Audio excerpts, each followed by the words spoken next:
Oil has erased its earlier loss, while the US dollar has pared its gain.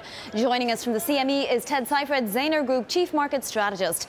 Ted, let's start with the dollar. We obviously had the FOMC minutes yesterday, which, weren't completely predictable. And then we had the ECB this morning. What are dollars futures traders thinking?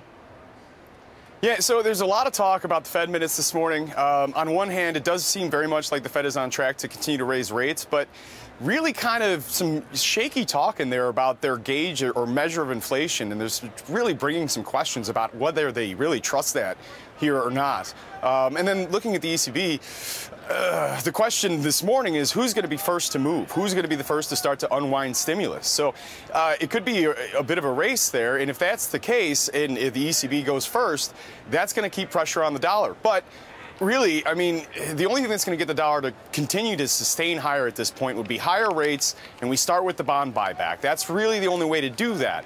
But if the ECB pulls the punch first, it's going to be tough to catch up. So we'll have to see what happens there. In the meantime, we continue with a bunch of global unrest, certainly unrest here in the United States, but also with Russia, with North Korea, with Syria, trade disputes with China, Venezuela.